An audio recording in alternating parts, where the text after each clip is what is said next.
হেই কি অবস্থা, this is Ranjan. আর আমি সাগর। আজকের ভিডিওতে কথা বলবো অনেকগুলো কন্টেন্ট নিয়ে। হ্যাঁ, শাকিব খানের কন্টেন্ট এসেছে, তাছাড়া আমি চাগরম দেখেছি। আর সাগর?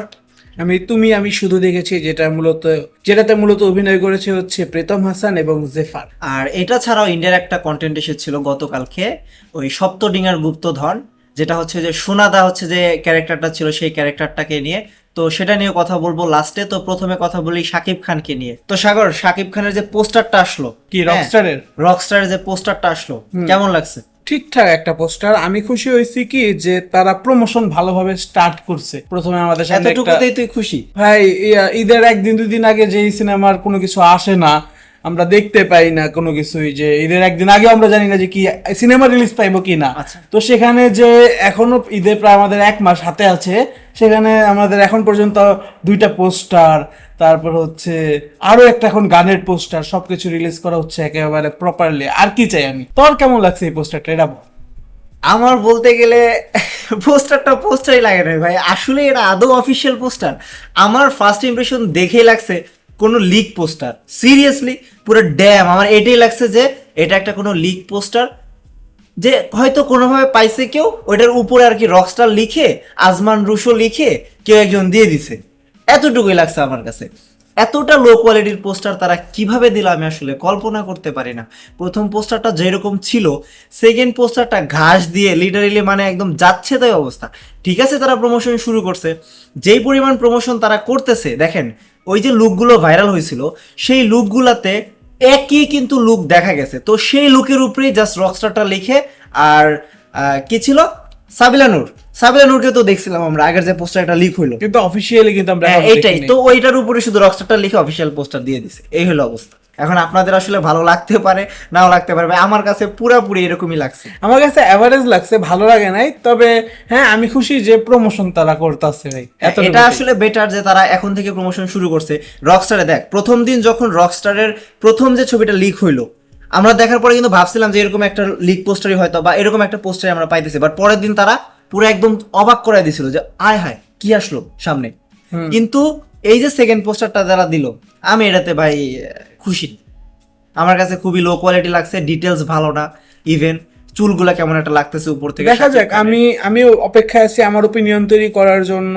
গান কোনো বা ফুটেজ আমাদের সামনে আসলে তখন আমি বুঝতে পারবো যে আচ্ছা, সিনেমার কোয়ালিটি কোন দিকে যাচ্ছে। অনেক সময় কিন্তু হয় যে লো কোয়ালিটির সিনেমাগুলো ভালো লাগে।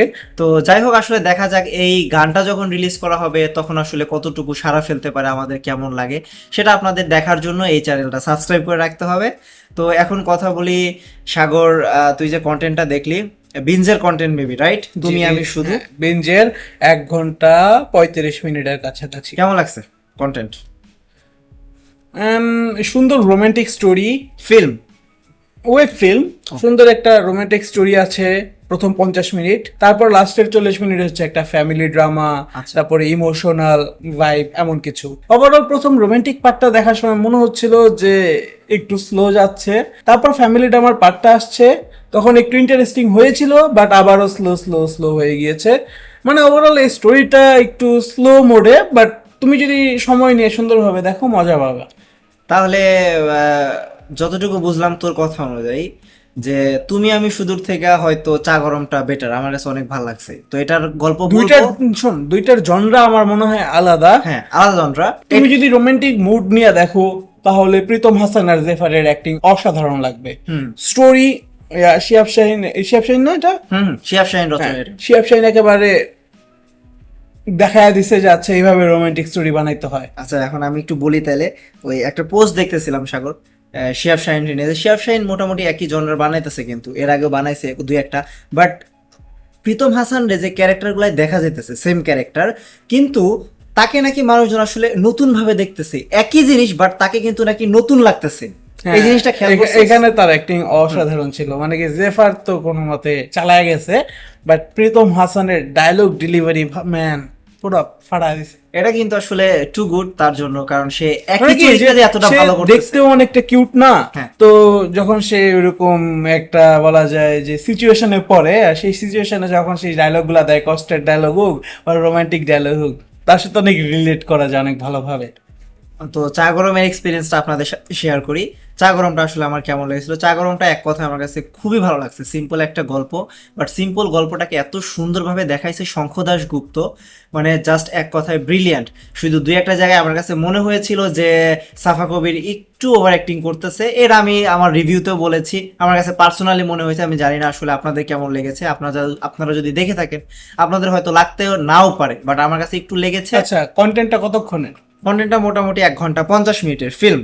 তো এই 1 ঘন্টা 50 মিনিটের ওয়েব ফিল্মটা আমার সময় কি দেওয়া ওয়ার্থ ইট হবে কিনা? আমার কাছে পার্সোনালি মনে হয় যে অবশ্যই ওয়ার্থ ইট, কারণ সিনেমা, কারণ এই ফিল্মটা না আসলে একটা এক্সপিরিয়েন্স। হ্যাঁ, তুই ফার্স্ট টু লাস্ট যখন দেখবি তোর কাছে একটা ভালো লাগা কাজ করবে।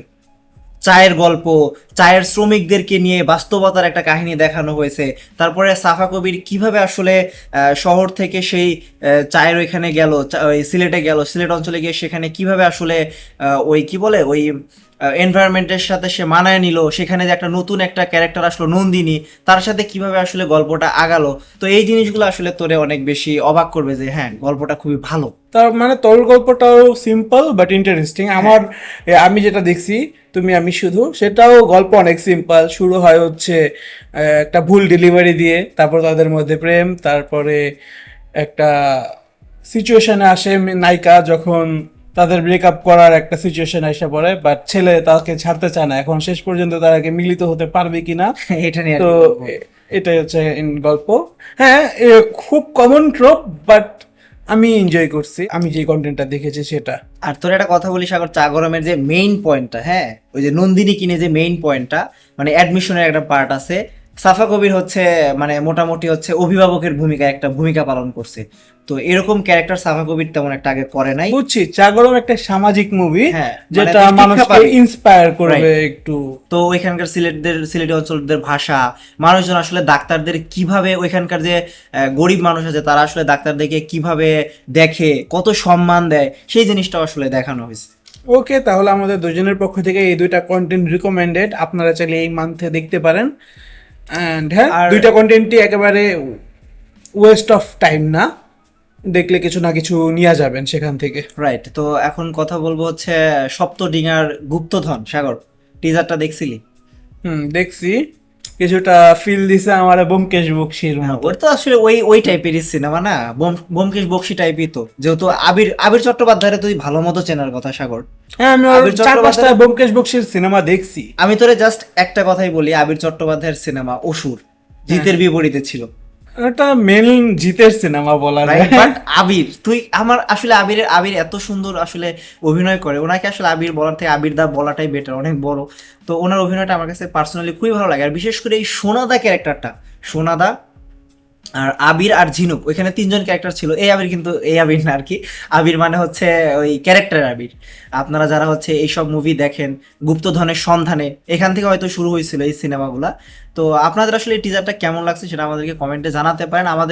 আমার পার্সোনালি খুব ভালো লাগছে। ওভারঅল সিনেমাটার ভাইব হচ্ছে কিছুটা ইন্ডিয়ানা জোনসের মতো, যে ট্রেজার থাকবে, সেই ট্রেজার ফাইন্ড করবা, বিভিন্ন ধাঁধা পূরণ করবা, এরকম টাইপ। তো হ্যাঁ, কোয়ালিটি, টিজারটার কোয়ালিটি সুন্দর।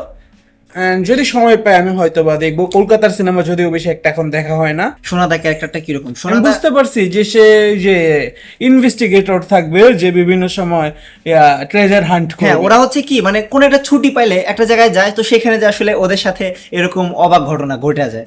তো এখানে আসলে এরকম হতে Indiana জোনসের Troppau same, Sherlock হোমসের Troppau কিছুটা সেম। তো বুঝছি, হ্যাঁ, বাংলা কলকাতার একটা গোয়েন্দা বলতে পারোস। আই এম ইন্টারেস্টেড, বাট দেখা যাক যে দেখি কি না। একটা জিনিসের কথা বলি, শাকিব খানকে দিয়ে শুরু করেছিলাম, শাকিব খানকে দিয়ে শেষ করি। সাগর, নতুন যে অ্যাড আসছে প্রোমো শাকিব খানের গানের, হ্যাঁ কেমন আদনান আল রাজীবের সাথে কেমন লাগলো? হ্যাঁ, বোঝা যাইতেছে যে কোয়ালিটি ভালো। আবার কয়েক জায়গায় দেখে মনে হইতেছে যে আমরা এআই ইউজ আচ্ছা, হয়েছে। AI এর কথা বলি, প্রিন্স থেকে AI আসতেছে।